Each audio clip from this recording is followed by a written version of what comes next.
Marhaba guys! Welcome back into my YouTube channel. So guys, in this video, meron akong i-haul. So ito is pasalubong sa akin ni Busing from US.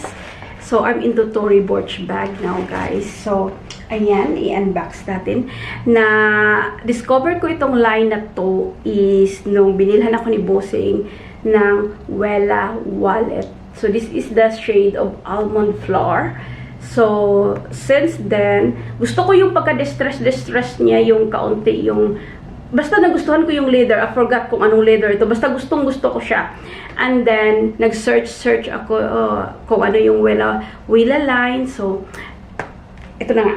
So, 1 year later, nabilhan ako ni Bossing. So, 1 year ago dito. So, similar month. Yun ko yung date lang ata. So, ito na siya, guys. So, second time ko nang na-film ito, guys. Na-remove ko na yung mga paper and everything, plastic. So, ayan siya. So, yung Wella line, guys, is available lang siya sa outlet mall. Iba yung, sa boutique. I think ang difference ng outlet mall is more discounted shops siya, more less ata yung material. Hindi ko basta ganon, yung boutique is more expensive, maganda yung material. Hindi din naman pangit yung sa outlet mall, more less lang yung basta ganon siya. Less yung price, less din yung material siguro more, hindi siya yung, pero for me na durable naman, ay maganda din naman. So anyway, ito siya is I have the gold hardware almond flour in large bag. So I always choose a bigger bag kasi marami akong malagay. I rather choose a bigger bag than a small bag kasi pag nag-choose ako ng bag na maliit, talagang maano ako na ay sana malaki na lang. So since alam mo yung nabili ko yung meron akong new cream nito, meron akong dalawa nito, new cream at saka black. So I choose the bigger bag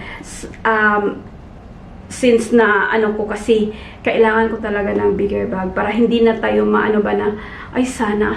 So I choose straight away na bigger bag para hindi na ako sana. So ito na nga siya guys, para siyang Chanel-esque.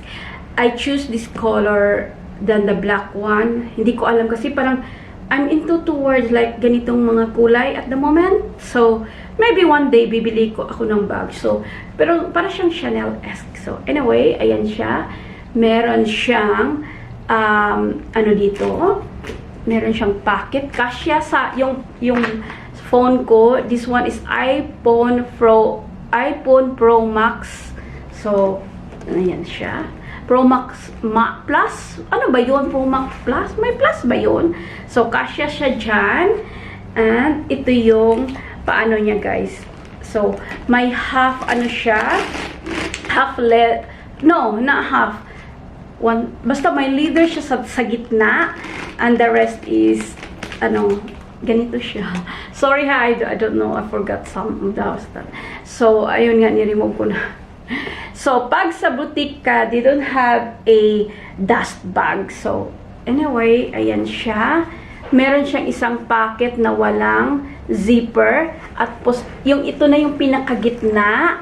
And the next one is pocket with zipper naman. So, ayan siya. So, open lang siya talaga. So, malaki pa ito, guys. This one is a bigger one than the Kera bag. So, wait. Paano ba?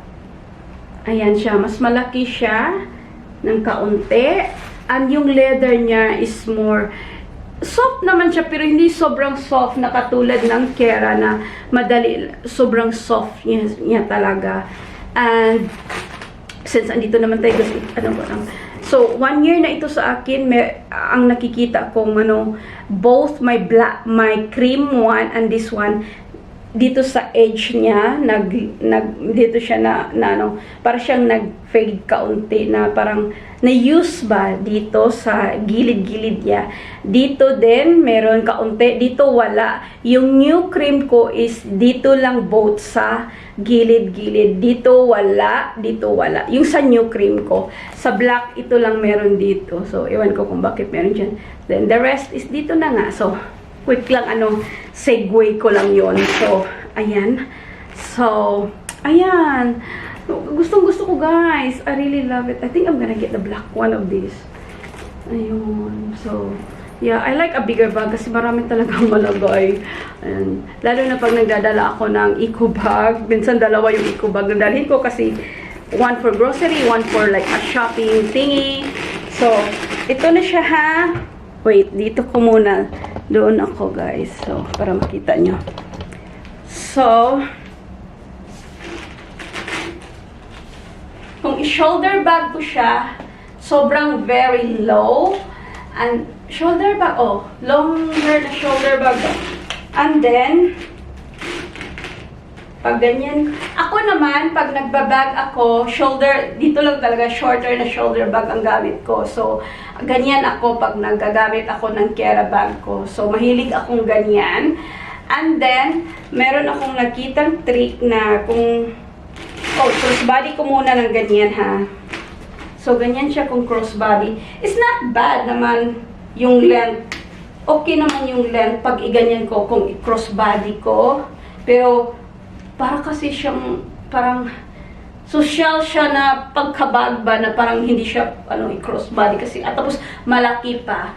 Pwede din siyang, ganito na pagka-crossbody. Ito yung sa, ayan, more shorter siya. O, diba? Kasi dito mag-i-stop kasi siya. So, yung Kera, hindi siya pwede. Ito, ayan. So, ganyan. Charot, charot. So, ayan na siya, guys. Anyway, yun na ang pa-unbox natin sa pasalubong ni Busing. This one, again, this is nasa title naman Wella shoulder bag in the large size. So, shukran for your watching, guys. Please don't forget to like, subscribe, and I will see you again soon. Bye!